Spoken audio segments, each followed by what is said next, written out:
Hi, welcome to next score. இன்றைக்கி நம்ம எனிக்யூபிக் wash and க்யூரை unbox பண்ண போகிறோம்.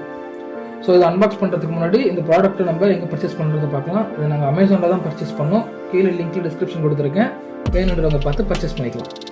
ஸோ ஃபர்ஸ்ட் இந்த எனிக்யூபிக் வாஷ் அண்ட் க்யூர் பற்றி என்னென்னு பார்த்துருவோம். இது வந்துட்டு நம்ம ரெசின் பிரிண்ட் பண்ணுற ப்ராடக்ட்ஸை நம்ம கையில் ஹேண்டில் பண்ணுறதுக்கு முன்னாடி ஃபஸ்ட்டு வாஷ் அண்ட் க்யூர் ரெண்டுமே பண்ணுறதுக்காக யூஸ் பண்ணுற மிஷின் இது. ஸோ ஃபஸ்ட்டு ரெசின் பிரிண்ட்லேருந்து ப்ராடக்ட்டை எடுத்து இதில் வந்து ஐபியில் வாஷ் பண்ணிவிட்டு நெக்ஸ்ட் யூவி லைட்டில் வச்சு அதை க்யூர் பண்ணுவோம். ஸோ பாக்ஸை வெளியே எடுத்துகிட்டு ஒன்று ஒன்றா என்னென்ன இருக்குன்னு நம்ம இதில் பார்ப்போம்.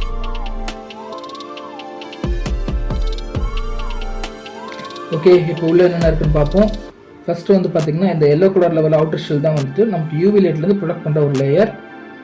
ஸோ நெக்ஸ்ட்டு இதில் வந்து பார்த்திங்கன்னா அது வந்து கண்டெய்னர். அது கீழே வர்றது தான் நம்மளுக்கு வாஷ் அண்ட் க்யூர் ரெண்டுமே பண்ணுற பேஸ்.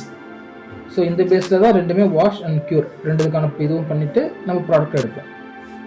ஸோ இப்போ கண்டெய்னரை பார்த்துடலாம், கண்டெய்னர் என்ன இருக்குதுன்னு சொல்லிட்டு.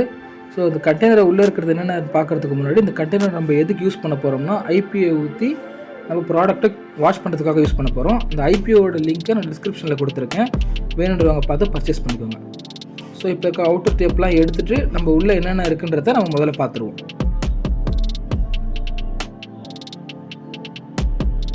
ஓகே, கண்டெய்னர் ஓப்பன் பண்ணோம்னா உள்ளே வந்துட்டு ஃபஸ்ட்டு ஒரு பேஸ்கெட் இருக்குது.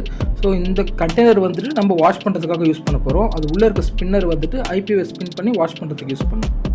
பேஸ்கெட்குள்ளே இதுக்கு தேவையான apparatusலாம் இருக்குது. நெக்ஸ்ட் பேஸ்கெட்குள்ளே என்னென்ன இருக்குன்றதை பார்த்துருவோம். பேஸ்கெட்குள்ளே கம்ப்ளீட் டூல் செட் இருக்குது. இது வந்துட்டு ப்ளக் அண்ட் பே தான். நம்ம வந்துட்டு ஃப்யூச்சரில் ஏதாச்சும் உள்ள ப்ராப்ளமாக ஏதாச்சும் வேணும்னா அப்போ யூஸ் பண்ணிக்கிறதுக்காக இந்த டூல்ஸ் கொடுத்துருக்காங்க. ஸோ இது வந்துட்டு யூவி லைட்டை வந்துட்டு ஒரே ஒரு ப்ராடக்ட் ப்ரொஜெக்ட் பண்ணுறதுக்காக யூஎஸ்பி பவர் யூஸ் பண்ணி கொடுத்துருக்காங்க. ஸோ அதுக்கப்புறம் பார்த்திங்கன்னா ஒரு டிஸ்க் இருக்குது. இந்த டிஸ்க் வந்து எதுக்குன்னு நம்ம க்யூர் பண்ணுற ஆப்ரேஷனுக்காக யூஸ் பண்ணுறதுக்காக அந்த டிஸ்க்கு. ஸோ இது மேலே வந்துட்டு நம்ம ப்ராடக்ட்ஸை ப்ளேஸ் பண்ணிவிட்டு அது வந்துட்டு யூவி லைட்டில் க்யூர் ஆகும். மொத்தமாக நம்ம என்னென்ன ப்ராடக்ட்ஸ் இருக்குன்னு நம்ம ஒரு லைவாக ஒன்று பார்த்துருவோம். இப்போ வாஷ் அண்ட் க்யூர் 3யோட கம்ப்ளீட் செட்டை நம்ம இங்கே டிஸ்பிளே பண்ணியிருக்கோம். ஸோ ஃப்யூச்சரில் இதோட ஆப்ரேஷன்ஸை நம்ம அப்கமிங் வீடியோஸில் பார்க்கலாம். ஸோ அதை நீங்கள் பார்க்குறதுக்கு லைக் பண்ணிவிட்டு கீழே இருக்க பெல் பட்டனை ப்ரெஸ் பண்ணிவிடுங்க, நம்ம சப்ஸ்கிரைப் பண்ணிவிடுங்க. தேங்க்யூ.